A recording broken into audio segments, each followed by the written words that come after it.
Tableau parisien, Les fleurs du mal de Charles Baudelaire, carré classique. Biographie. Qui est Charles Baudelaire en 1861? Un écrivain condamné. En 1861, Charles Baudelaire a 40 ans et il se remet d'un procès retentissant mené contre son œuvre. En effet, quelques mois après leur parution en juin 1857, en raison d'un parti pris esthétique polémique,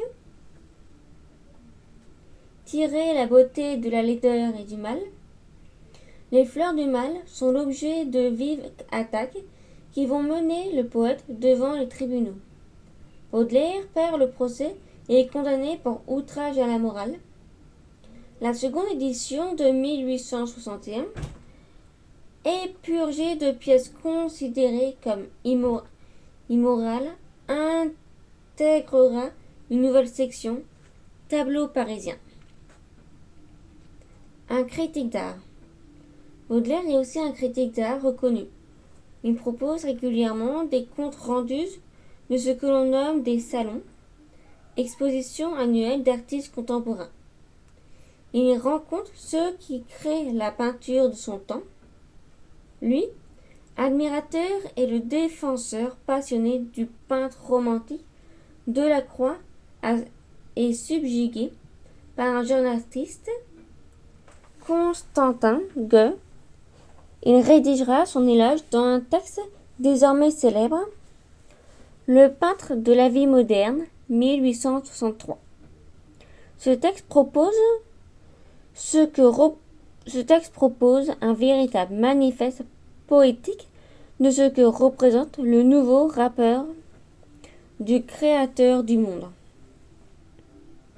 Ce rapport est inédit car il intègre la ville, le mouvement dans une poétique cherchant à tirer l'éternel du transitoire.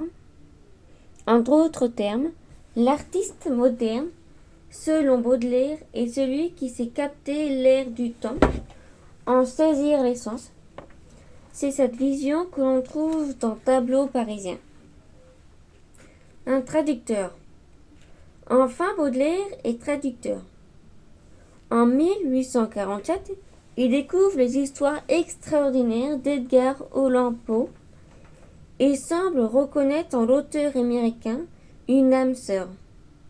Les deux écrivains ont en partage l'étrangeté qui est comme le condiment indispensable de toute beauté. À la fois poète, critique d'art et traducteur, Baudelaire se nourrit de ces différents arts pour créer. La genèse de Tableau parisien. Tableau parisien comporte 18 poèmes. 8 poèmes figuraient déjà dans la première édition de 1857, section pleine et idéale, le soleil, brume et pluie, à une mendiante rousse, le jeu, le crépuscule du soir, le crépuscule du matin, la servante au grand cœur dont vous étiez jalouse, je n'ai pas oublié. En 1858-1859, Baudelaire écrit de nouvelles pièces, qui seront parmi les plus célèbres, et aussi la période où sa carrière de critique a le plus d'influence sur son travail poétique. En 1861, paraît donc la seconde édition comprenant la section Tableau parisien. Baudelaire a ajouté 10 nouveaux poèmes qui font de lui le poète de Paris. Paysage, le cygne, les 7 vieillards, les petites vieilles, les aveugles, à une passante, le squelette laboureur, danse macabre, l'amour du mensonge, rêve parisien. Le doute et le découragement. Après 1861, Baudelaire connaît une période de doute et de découragement liée à la perte de l'inspiration, à l'incompréhension de ses contemporains et à la maladie. Le poète rencontre en outre de graves difficultés financières. Son projet d'épilogue en forme d'ode à Paris n'aboutira pas et ce seront les petits poèmes en prose qui mettront un point final à l'aventure des tableaux parisiens. Baudelaire meurt le 31 août 1867 à Bruxelles. Une époque troublée. Un siècle d'instabilité politique. Charles Baudelaire, né à Paris en 1821, connaît la Restauration, la monarchie de Juillet, la Seconde République et le Second Empire. Mais à la différence de certains de ses contemporains, comme Victor Hugo, il garde une certaine distance avec la politique. Néanmoins, lorsqu'éclate la Révolution de 1848, qui met fin à la monarchie de Juillet, on note sa présence sur les barricades des républicains qui ont appelé au soulèvement. Il devient même l'éphémère secrétaire de la Tribune nationale, journal républicain modéré entre avril et mai 1848. Mais il se désintéresse de la vie politique après le coup d'État de Louis-Napoléon Bonaparte en décembre 1851. Le Second Empire connaît une première phase autoritaire. Le nouvel empereur s'apparente davantage à un monarque concentrant les pouvoirs législatifs et exécutifs. On sait que Baudelaire détestait Napoléon III et l'idéologie liberticide de son régime. Cette détestation était réciproque, ce qui explique en partie la condamnation pour immoralité des Fleurs du Mal en 1857. Une recomposition sociale et architecturale. Les troupes politiques n'empêchent pas un développement technique et économique sans précédent. C'est l'événement de la révolution industrielle. De nombreuses disciplines évoluent comme la médecine, travaux le Pasteur, la biologie, théorie de l'évolution de Charles Darwin, ou encore les transports, démocratisation du chemin de fer, du château à vapeur et à la fin du siècle de l'automobile. Un tel développement entraîne une reconfiguration de l'espace urbain et social. Les villes prennent une ampleur inégalée et Paris passe de 5500 habitants à 1800 à près d'1 million en 1840. Cela ne va pas sans poser de graves problèmes de logement, de pauvreté et d'hygiène. Pour rivaliser avec Londres qui se modernise, Napoléon III fait alors appel au baron Haussmann, qui a pour tâche de transformer Paris en une capitale moderne. Dès 1853, il fait raser les quartiers insalubres, construit de grandes avenues et privilégie les espaces verts. Le but est de juguler les épidémies qui se propagent, d'assainir la capitale, de la rendre aussi attractive que Londres et de limiter les foyers insurrectionnels dans les quartiers enclavés. Baudelaire témoigne de ces restructurations urbaines d'un tableau parisien. De la modernité historique à la modernité poétique. Le vieux Paris n'est plus, regrette le poète dans Le Cygne. Le progrès est, pour lui, détestable, car il signifie le triomphe d'une nouvelle bourgeoisie aux valeurs mercantiles. Son recueil cherche donc à peindre Paris à rebours de transformations qui la détruisent. Le poète relie cette évolution de la ville à la maigrinalisation des figures qui hantent sa poésie. Ce choix fait écho à son sentiment d'éternel exil dans une ville qui est à la fois pour lui une source d'inspiration et un enfer. Tableau parisien, l'invention de la modernité poétique.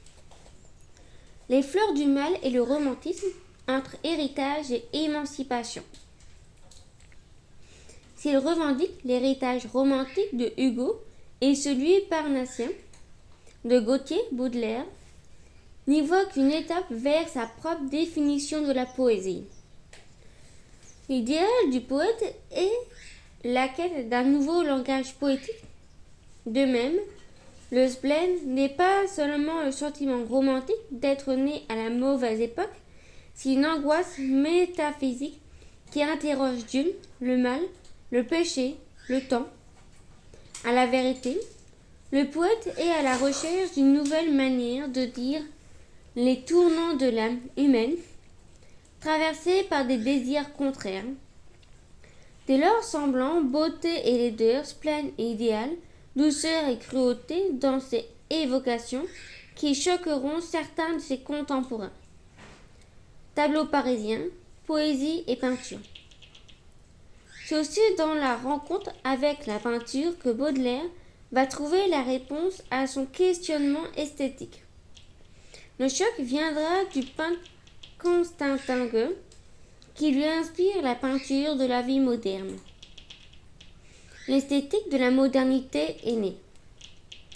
Définie comme la transitoire, la fugitive, le contingent, la moitié de l'art, dont l'autre est l'éternel et l'immuable, la modernité est la réponse baudelairienne à la question poétique. En ce sens, la section tableau parisien occupe une place importante dans les fleurs du mal. Mais la recherche poétique ne s'arrête pas pour autant.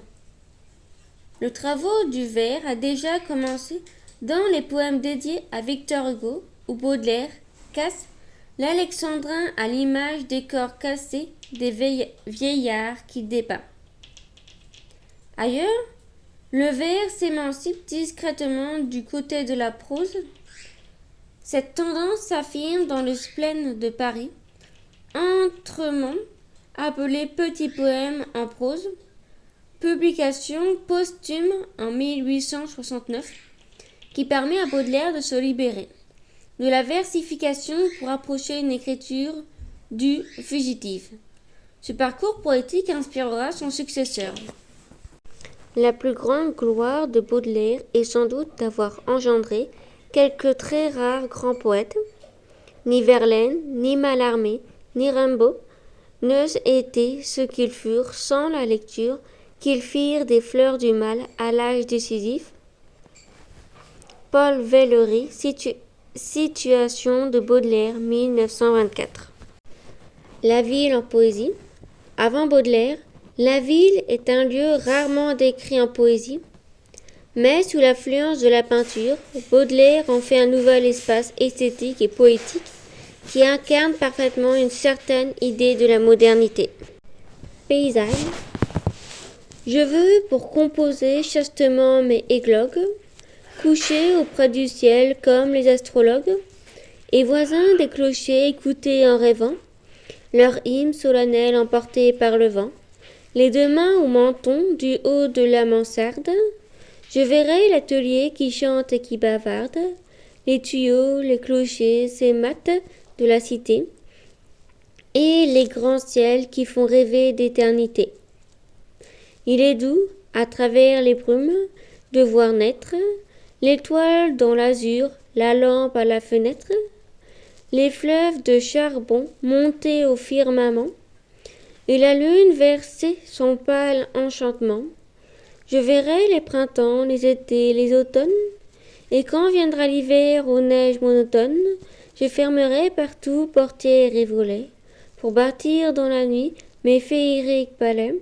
Alors je rêverai des horizons bleuâtres, des jardins, des jets d'eau pleurant dans les albâtres, des baisers, des oiseaux chantant soir et matin, et tout ce que l'idylle a de plus enfantin, l'émeute embêtant vainement à ma vitre, ne fera pas lever mon front de mon pupitre, car je serai plongé dans cette volupté, d'évoquer le printemps avec ma volonté, de dire un soleil de mon cœur et de faire de mes pensées brûlantes une tiède atmosphère. Le jeu poétique. Le jeu poétique traverse tableau parisien comme un témoin en quête d'inspiration.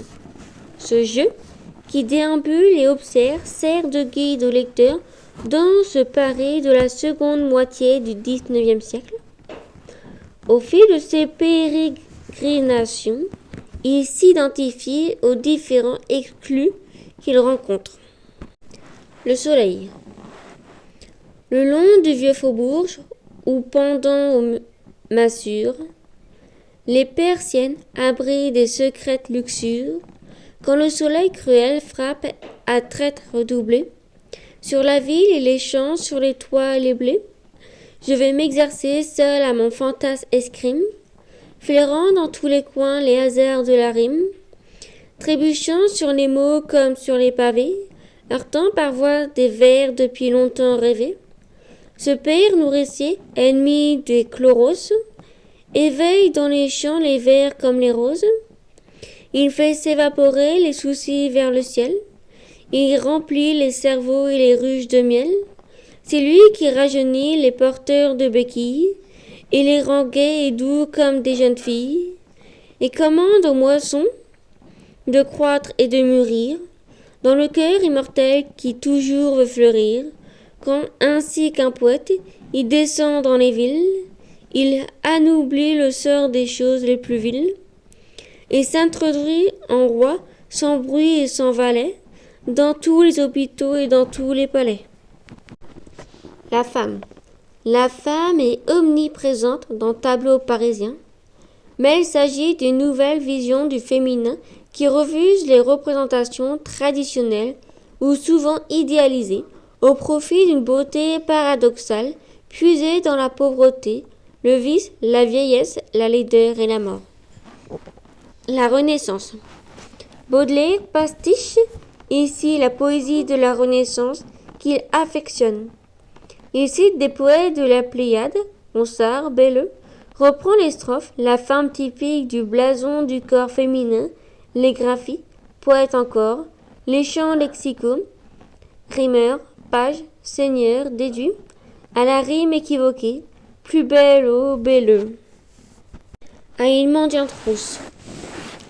Blanche, fille aux cheveux roux, dont la robe par ses trous laisse voir la pauvreté et la beauté. Pour moi, poète chétif, tout jeune corps malatif, plein de taches de rousseur à sa douceur, tu portes plus galamment qu'une reine de roman, ses coutures de velours, ses sabots lourds, au lieu d'un haillon trop court, qu'un superbe habit de cour traîne un pli bruyant et long sur tes talons, en place de bas troués, que pour les yeux déroués, sur ta jambe un poignard d'or reluise encore, que des nœuds mal attachés dévoilent pour nos péchés des deux beaux seins radieux, comme des yeux, que pour te déshabiller, tes bras se fassent prier, et chassent à coups mutins les doigts lutins. Père de la plus belle eau, sonné de maître belot, par tes galants mis au fer, sans cesse offerts, velotaille des rimeurs, te dédiante leur primeur, et contemplant ton soulier sous l'escalier, maintes pages esprit épris du hasard, maintes seigneurs et maintes ronsardes, espierrées pour le déduit, ton fait réduit. Tu compterais dans tes lits plus de baisers que de lits, et rangerais sous tes toits plus d'un valois. Cependant, tu vas causant quelques jeux débris grisants au seuil de quelques va-forts de carrefour. Tu vas lorgnant en dessous des bijoux de 29 sous, dont je ne puis, te faire don. Va donc sans autre ornement, parfum, perles, diamants, que ta maigre nudité, ô ma beauté. Andromaque. Dans l'Iliade d'Homère, Andromaque est la femme d'Hector. À la mort de ce dernier, et après la défaite des Troyens, elle est mariée à l'un des vainqueurs prussiens, Pyrrhus. Elle est présentée comme un modèle d'épouse et de mère restée fidèle à la mémoire d'Hector. Le cygne, Première partie. Andromaque, je pense à vous, ce petit fleuve, pauvre et triste miroir où jadis resplendit l'immense majesté de vos douleurs de fauve, ce siamois menteur qui par vos pleurs grandit, a fécondé soudain ma mémoire fertile, comme j'ai traversé le nouveau carrousel. Le vieux Paris n'est plus, la forme d'une ville change plus vite, hélas, que le cœur d'un mortel. Je ne vois qu'un esprit tout ce camp de baraques, ces tas de chapiteaux ébouchés de futtes, les airs de gros blocs vertis par l'eau des plaques, et brillant au carreau, le bric-à-brac confus. Là j'étalais jadis une ménagerie, là je vis, un matin à l'heure où sont les cieux, froid et clair de travail s'éveille, où la voirie pousse un sombre ouragan dans l'air silencieux. Un cygne qui s'est évadé de sa cage et, de ses pieds palmés, frotte le pavé sec. Sur le sol raboteux traînait son blanc plumage. Près d'un ruisseau sans eau, la bête ouvrant le bec, baignant nerveusement ses ailes dans la poudre, et disait, le cœur plein de son beau lac natal, « Oh, quand donc pleuvras-tu, quand donneras-tu, foudre ?» Je vois ce malheureux mythe étrange et fatal, vers le ciel, quelquefois, comme l'homme d'Ovide, vers le ciel ironique et cruellement bleu, sur son cou convulsif, tendant sa tête avide, comme s'il adressait ses reproches à Dieu. Partie 2. Par échange, mais rien dans ma mélancolie n'a bougé, palais neuf, échafaudage, bloc. Je faubourge, tout pour moi devient allégorie, et mes chers souvenirs sont plus lourds que des rocs. Aussi devant ce Louvre une image m'opprime, je pense à mon grand signe avec ses gestes fous, comme les exilés ridicules et sublimes, et rongés d'un désir sans trêve, et puis à vous, Andromaque, des bras d'un grand époux tombé, vil bétail sous les mains de super Pyrrhus, auprès d'un tombeau vide et extase courbée, veuve d'Hector hélas et femme d'Élunus. Je pense à la négresse amaigrie et phthétique, piétinant dans la boue et cherchant l'œil hagard, les cocotiers absents de la superbe Afrique, derrière la muraille immense du brouillard. À quiconque a perdu ce qui ne se retrouve, jamais, jamais à ceux qui s'abreuvent des pleurs, et tête de douleur comme une bombe l'ouvre. Ô maigre orphelin séchant comme des fleurs, ainsi dans la forêt, où mon esprit s'exile, un vieux souvenir sonne en plein souffle du corps. Je pense aux matelots oubliés dans une île, aux captifs, aux vaincus, et bien d'autres encore. Paris, un enfer. Un grand admirateur de la divine comédie de Dante, Baudelaire fait de Paris une ville infernale, peuplée de spectres d'un cortège infernal, les 7 vieillards et de squelettes, les squelettes laboureurs, danse macabre, Cygne, cité de fange, le crépuscule du soir, où la Seine ressemble au Styx, le crépuscule du matin. Les 7 vieillards, à Victor Hugo. Fourmilante cité, cité pleine de rêves, où les spectres en plein jour raccrochent le passant, les mystères partout coulent comme des sèves, dans les canaux étroits du colosse puissant. Un matin, cependant, que dans la triste rue, les maisons dont la brume allongeait la hauteur simulaient les 2 quais d'une rivière accrue, et que, décor semblable à l'âme de l'acteur, un brouillard sale et jaune inondait dans l'espace. Je suivais roidissant mes nerfs comme un héros, et discutant avec mon âme déjà lasse, le fabour secoué par les lourds tambouraux. Tout à coup, un veillard dont les guenilles jaunes imitaient la couleur de ce ciel pluvieux, et dont l'aspect aurait fait pleuvoir les amones, sans la méchanceté qui lisait dans ses yeux, m'apparut on ne dit sa prunelle trompée, dans le fiel son regard enguissé les frimaces, et sa barbe à longs poils roide, comme une épée, se projetait pareille à celle de Judas. Il n'était pas voûté, mais cassé son échine, faisant avec sa jambe un parfait angle droit. C'est bien que son bâton, parachevant sa mine, lui donnait la tournure et l'abat maladroit d'un quadrupède infime ou d'un juif à trois pattes. Dans la neige à la boue, il allait sans prétend, comme il écrasait des morts sous ses savates, hostile à l'univers plutôt qu'indifférent. Son pareil le suivait, barbe, œil, dos, bâton, loques. Nul trait ne distinguait du même enfer venu. Ce jumeau centenaire et ses spectres baroques marchaient du même pas vers un but inconnu. Ah, quel complot infâme étais-je donc en but? Oh, quel méchant hasard ainsi m'humiliait! Car je comptais cette fois, de minute en minute, ce sinistre veillard qui se multipliait. Que celui-là qui rit de mon inquiétude, et qui n'est pas saisi d'un frisson fraternel, songe bien que malgré tant de décrépitude, cette tête monstre hideux avait l'air éternel. Aurais-je, sans mourir, contemplé le huitième, sosie inexorable, ironique et fatale, dégoûtant phénix, fils et père de lui-même? Mais je tournai le dos au cortège infernal, exaspéré comme un ivrogne qui voit double. Je rentrai, je fermai ma porte épouvantée, malade et morfondu, l'esprit fiévreux et trouble, blessé par le mystère et par l'absurdité.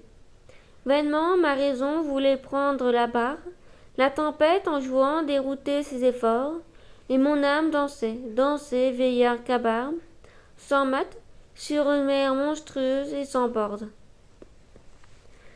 Les petites vieilles à Victor Hugo. Partie 1. Dans les plis sinueux des vieilles capitales, où tout, même l'horreur, tourne au enchantement, je guette, obéissant à mes humeurs fatales, des êtres singuliers, décrépits et charmants.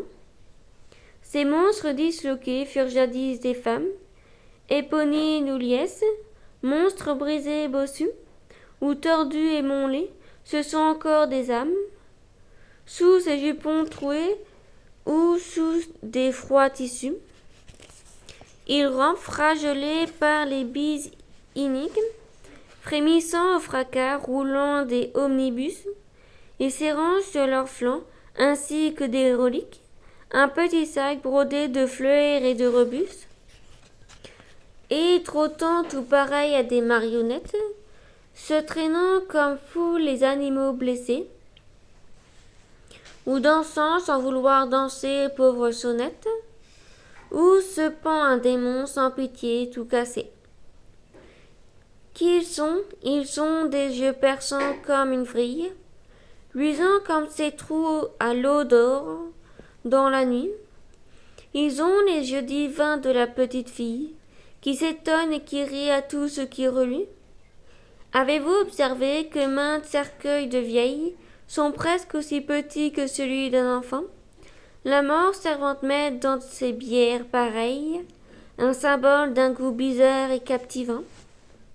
Et lorsque j'entrevois un fantôme débile traversant de Paris les fourmillants tableaux, il me semble toujours que cet être fragile s'en va tout doucement vers un nouveau berceau.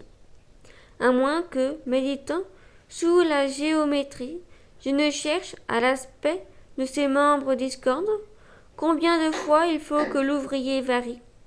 La femme de la boîte, on en met tous ses corps. Ses yeux sont des puits faits d'un million de larmes, des creusets qu'un métal refroidi paye-ta.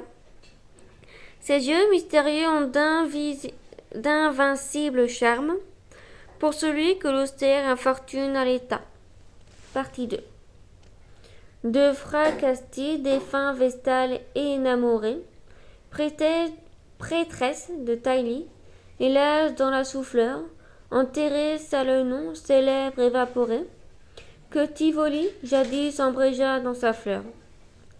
Toutes m'énivrent, mais parmi ces êtres frêles, n'en est qui, faisant de la douleur un miel, on dit que dévouement, qui leur prêtait ses ailes, hippogriffe, puissant, même moi jusqu'au ciel. L'une par sa patrie au meilleur exercice, l'autre que son épouse surchargea de douleur, l'autre par son enfant madone transpercée. Toutes erraient pu faire un fleuve avec leurs larmes. Partie 3. Ah, que j'en ai suivi dans ces petites vieilles, une entre autres à l'heure où le soleil tombant, en sanglant le ciel de blessures vermeilles, pensive s'asseyait à l'égard de son banc, pour attendre un de ces concerts riches de cuivre, dont les soldats parfois inondent nos jardins, et qui, dans ces soirs d'or où l'on se sent revivre, versant quelque héroïsme au cœur des citadins. Celle-là, droite encore, fière et sentant la règle, humait avidement ce chant vif et guerrier. Son œil parfois s'ouvrait comme l'œil d'un vieil aigle, son front de marbre avait l'air fait pour le laurier. Partie 4. Tel vous cheminez stoïque et sans plainte, à travers le chaos des vivantes cités, mère au cœur saignante, courtisane ou sainte, dont autrefois les noms partout étaient cités. Vous qui fûtes la grâce et qui fûtes la gloire, nul ne vous reconnaît un ivrogne incivil, nul insulte en passant un amour dérisoire, sur vos talons gambade un enfant lâche et vil, honteuse d'exister, ombre ratatinée, peureuse le dos pas, vous côtoyez les murs, et nul ne vous salue, étrange destinée, débris d'humanité pour l'éternité mûre. Mais moi qui de loin tendrement vous surveille, l'œil inquiet fixé sur vos pas incertains, tout comme si j'étais votre père aux merveilles, je goûte à votre insu des plaisirs clandestins, je vois s'épanouir vos passions novices, sombres et lumineux, je vis vos jours perdus, mon cœur multiplié jouit de tous vos vices, mon âme resplendit de toutes vos vertus. Ruine, ma famille, ô cerveau congénère, je vous fais chaque soir un solennel adieu. Où serez-vous demain, Ève octogénaire, sur qui pèse la griffe effroyable de Dieu? Le Paris d'Haussmann. C'est en 1853 que Napoléon III confie au baron Haussmann la mission d'assainir et d'embellir Paris pour concurrencer Londres. Les grandes avenues ouvrent des perspectives dans le tissu urbain très dense. Les parcs et bois ventillent la ville et rendent la circulation plus facile. Certains ont critiqué la brutalité des expropriations et la spéculation financière suscitée par son projet. Les aveugles. Contemple-les, mon âme, ils sont vraiment affreux, pareils aux mannequins vaguement ridicules, terribles, singuliers comme les somnambules, tardant on ne sait où leur globe ténébreux. Leurs yeux, d'où la divine étincelle est partie, comme s'ils regardaient au loin, restant levés. Au ciel, on ne les voit jamais vers les pavés, penchés rêveusement, leur tête appesantie.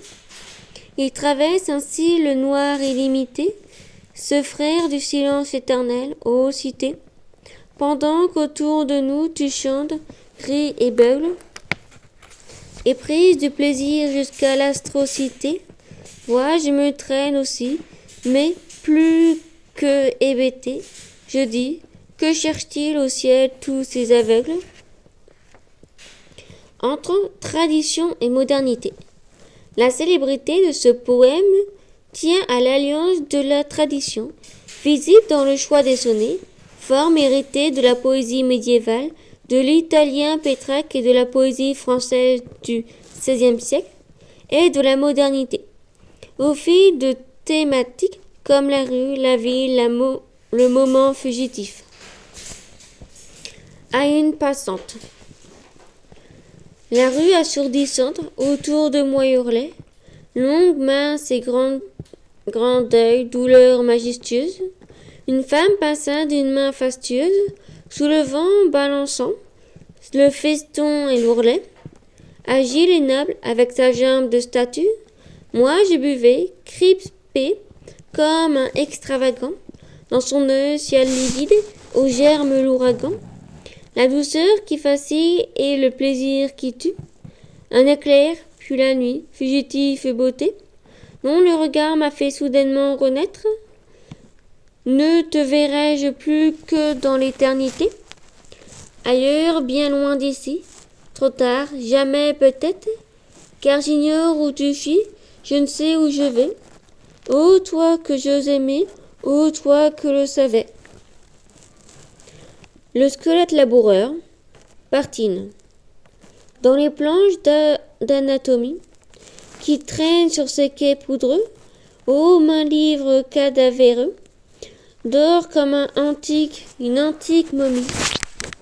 Dessin auquel la gravité et le savoir d'un vieil artiste, bien que le sujet en soit triste, ont communiqué la beauté.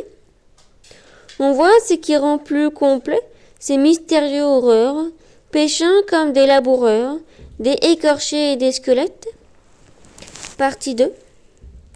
De ce terrain que vous fouillez, maintenant résigné et funèbre, de tout l'effort de vos vertèbres, ou de vos muscles dépouillés, dites quelle moisson étrange força arracher au charnier. Tirez-vous et de quel fermier avez-vous rempli la grange?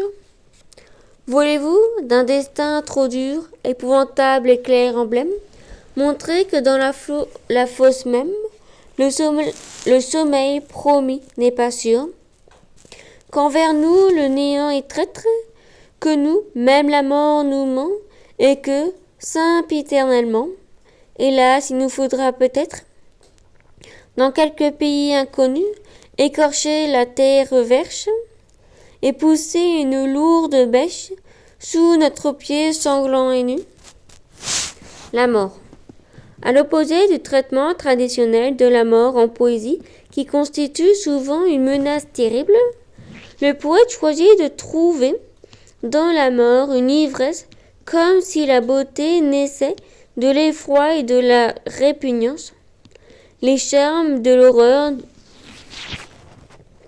n'enivrant que l'effort, et l'inspiration née de l'étrangeté et du bizarre. Le crépuscule du soir. Voici le soir, charmant, ami du criminel. Il vient comme accomplir sa badeloup le ciel, se ferme lentement comme une grande alcôve, et l'homme, impatient, se change en bête fauve. Ô soir, aimable au soir, désiré par celui dont les bras, sans mentir, peuvent dire aujourd'hui, nous avons travaillé, c'est le soir qui soulage, les esprits qui dévorent une douleur sauvage, le savant obstiné dont le front s'alourdit, et l'ouvrier courbé qui regagne son lit. Cependant, des démons malsains dans l'atmosphère s'éveillent lourdement comme des gens d'affaires, et cognent en volant les volets et l'ove.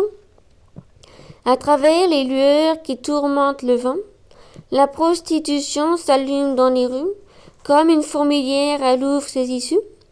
Partout elle se fraye une inculte chemin, ainsi que l'ennemi qui tend un coup de main. Elle remue au sein de la cité de fange, comme un ver qui dérobe à l'homme ce qu'il mange.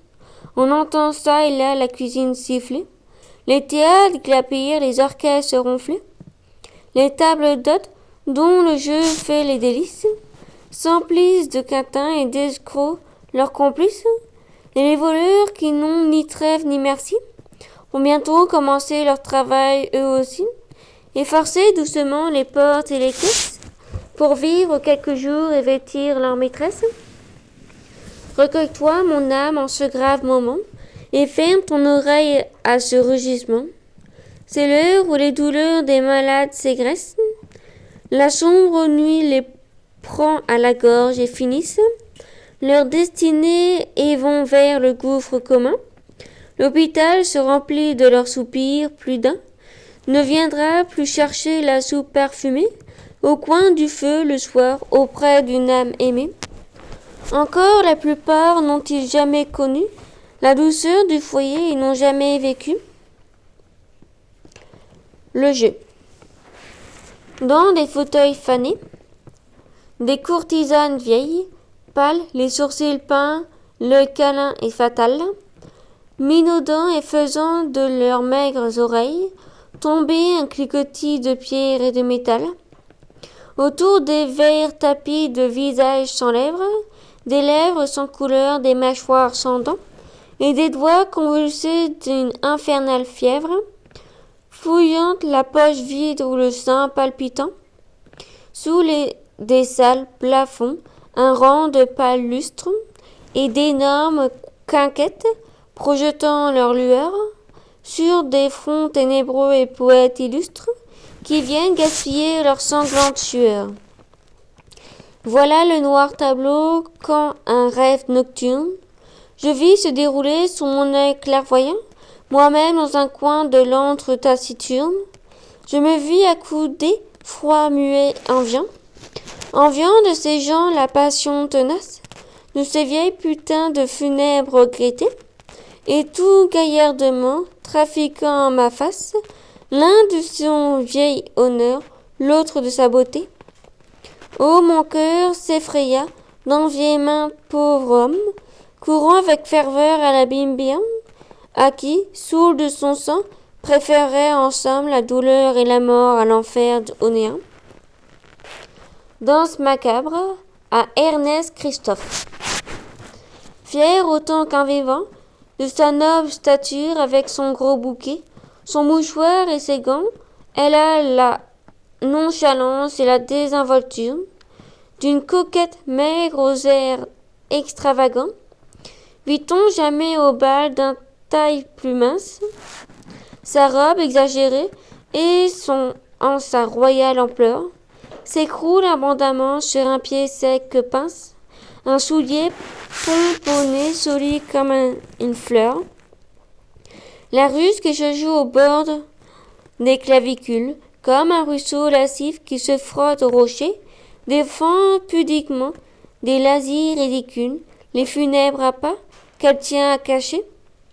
Ses yeux profonds sont faits de vide et de ténèbres, en son crâne de fleurs artistement coiffées, aussi mollement sur des frêles vertèbres, ô charme d'un néant follement attifé. Aucuns t'appelleront une caricature, qui ne comprennent pas, amants ivres de chair, l'élégance sans nom de l'humaine armature. Tu réponds, grand squelette, à mon goût le plus cher. Viens-tu troubler avec ta puissance grimace la fête de la vie, ô quelques vieux désirs, épéronnant encore ta vivante carcasse? Te pousse-t-il crédule au sabbat du plaisir, au chant des violons, aux flammes des bougies? Espères-tu chasser ton cauchemar moqueur, ou viens-tu demander un torrent des orgies, de rafraîchir l'enfer allumé dans ton cœur? Inépuisable puits des sottises et des fautes, de l'antique douleur éternelle alambique, à travers le trécis recourbé de ses côtes, je vois, errant encore, l'insatiable aspic. Pour dire vrai, je crains que ta coquetterie ne trouve pas un prix digne de ses efforts. Qui de ces cœurs mortels entend la raillerie? Les charmes de l'horreur n'énivrent que les efforts. Le gouffre de ses yeux plein d'horribles pensées exhale le vertige et les danseurs prudents ne contempleront pas sans amère nausée le sourire éternel de tes 32 ans, 30 dents. Pourtant, il n'a serré dans ses bras un squelette à qui ne s'est nourri de choses du tombeau. Qu'importe le parfum, l'habit ou la toilette, Qui fait le dégoûté montre qui se croit beau. Bayadère, sans nez irrésistible gouge. Dis donc à ces danseurs qui font les offusqués. Fiers, mignons, malgré l'art, les poudres et du rouge. Vous sentez tous la mort, ô squelette musclé, anténouilles flétries, tandis ses faces glabres, cadavres vernisés, clovelage, chénus, le branle universel de la danse macabre, vous entraîne en ces lieux qui ne sont pas connus, des quais froids et de la Seine au bord brûlant de Ganges, le troupeau mortel saute et se brame, sans voir, dans un trou du plafond, la tempête de l'ange, sinistrement béante, ainsi que troublon noir, et tout climat, sous tout soleil, la mort t'admire, et tes contorsions risibles humanité, et souvent, comme toi, se parfumant de myrrhe, mêle son ironie et son insatiété. L'amour du mensonge. Quand je te vois passer, ô ma chair indolente, au chant des instruments qui se brisent au plafond, suspendant ton allure harmonieuse et lente, et promenant l'ennui ton regard profond, quand je contemple au feu de gage qui le colore, ton front pâle embelli par un morbide attrait, où les torches du soir allument une aurore, et tes yeux attirants comme ceux d'un portrait, je me dis qu'elle est belle et bizarrement fraîche, le souvenir massif, royal et lourd tourde, la couronne et son cœur meurtri comme une pêche, et mûr comme son corps pour le savant amour. Es-tu le fruit d'automne aux saveurs souveraines? As-tu vaste et funèbre entendant quelques pleurs, parfum qui fait rêver aux oasis lointaines, oreillers caressants ou corbeilles de fleurs? Je sais qu'il y a des yeux des plus mélancoliques qui ne recèlent point de secrets précieux, beaux écrins sans joyaux médaillons, sans reliques, plus vils, plus profonds que vous-même aux cieux. Mais ne suffit-il pas que tu sois l'apparence pour réjouir au cœur qui fuit la vérité? Qu'importe ta bêtise ou ton indifférence, masque ou décor s'allume, j'adore ta beauté. Je n'ai pas oublié, voisine de la ville. Je n'ai pas oublié, voisine de la ville, notre planche maison, petite mais tranquille, sa pamode de plâtre et sa vieille Vénus, un bosquet chétif cachant leurs membres nus, et le soir, le soleil, le soir ruisselant et superbe, qui derrière la vitre et où se brisait sa gerbe, semblait, grand œil ouvert dans le ciel curieux, contempler nos dîners longs et silencieux, répandant largement des beaux reflets de cierge sur la nappe frugale et les rideaux de cierge. L'inspiration autobiographique. Pour leur caractère très personnel, les poèmes détonnent. Il s'agit d'une évocation nostalgique de souvenirs d'enfance de Baudelaire avec sa mère. Cette dernière habita avec son fils une petite maison alors située à Neuilly. La servante au grand cœur dont vous étiez jalouse. La servante au grand cœur dont vous étiez jalouse et qui dort son sommeil sous une humble pelouse. Nous devrions pourtant lui porter quelques fleurs. Les morts, les pauvres morts, ont les grandes douleurs. Et qu'en octobre souffle émodeur de vieux arbres, son vent mélancolique en autour de la marbre. Certes, ils doivent trouver les vieux bien ingrats à dormir comme ils le font chaudement dans leurs draps, tandis que, dévoré de noires songeries, son compagnon de lit, sans bonne causerie, vieux squelette gelé, travaillé par le ver, ils sentent se goûter les neiges de l'hiver, et le siècle, coulé, sans camille ni famille, remplace les lambeaux qui pendent dans leurs grilles. Lorsque la bûche siffle et chante, si le soir calme dans le fauteuil je la voyais s'asseoir, Si par une nuit bleue et froide de décembre, je la trouvais tapie dans un coin dans ma chambre, grave et venant du fond de son lit éternel, couvert l'enfant grandi de son œil éternel, maternel, que pourrais-je répondre à son âme pieuse, voyant tomber des pleurs de sa paupière creuse. Brume et pluie.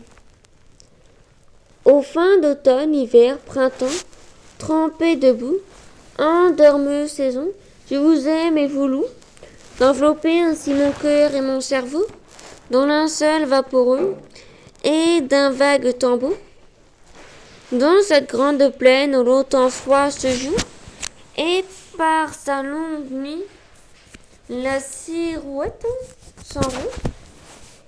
On a mieux qu'au temps du tiède renouveau, ouvrira largement ses ailes de cambo.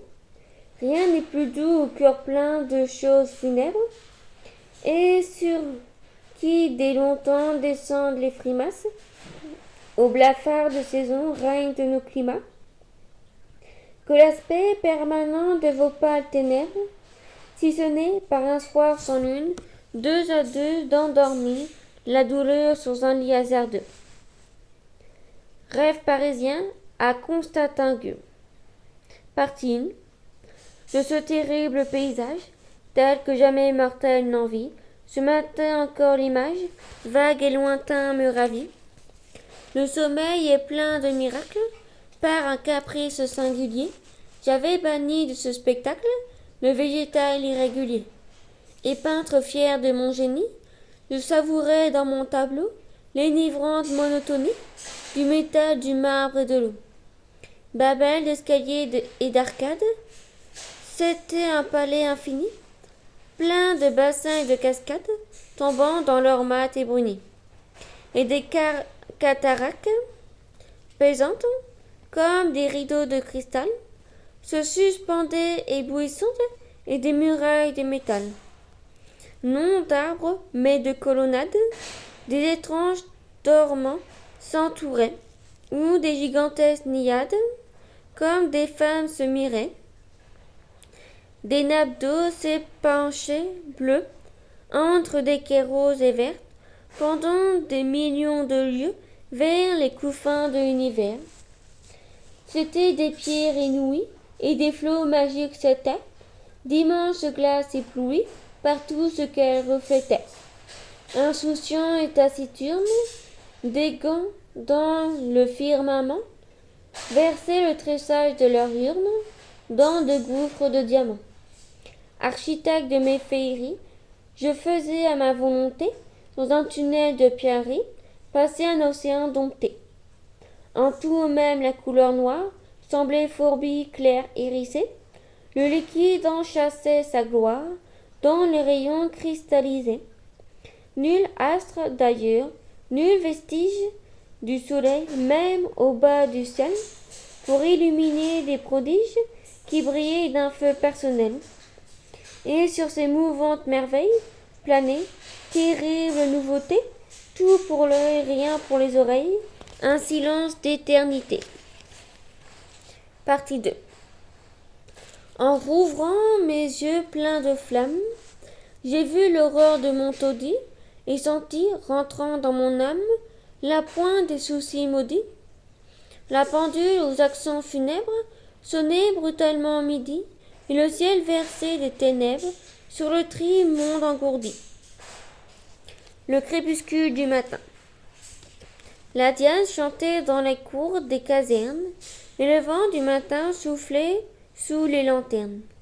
C'était l'heure où les seins des rêves malfaisants tordent sur leur oreiller des brunes adolescents, où, comme un œil sanglant qui palpite et qui bouge, la lampe sur le jour fait une tache rouge, où l'âme, sous le poids du corps rêvèche et lourd, imite le combat de la lampe et du jour. Comme un visage en pleurs et les brises essuie, l'air est plein de frissons, de choses qui s'enfuient, et l'homme est las d'écrire et la femme d'aimer. Les maisons, ça et là, commencent à fumer. Les femmes de plaisir, la paupière livide, bouche ouverte, dormaient de leur sommeil stupide. Les pauvresses, traînant leurs seins maigres et froids, semblaient sur leurs tissons y souffler de leurs doigts. C'était l'heure où, parmi le froid et la lésine, s'aggravent les douleurs des femmes aux gessines. Comme un sanglot coupé par un sang écumeux, le chant du coq au lion au loin déchirait l'air brumeux. Une ire de braillards brennait l'édifice, il est agonisant dans le fond des hospices. Poussaient leur dernier râle aux énigaux, les débauchés rentraient, brisés par leurs travaux. L'aurore, grelottant en robe rose et verte, s'avançait lentement sur la scène déserte, et le sombre Paris, et se frottant les yeux, empoignait des outils vieillards laboureux. Fin du livre.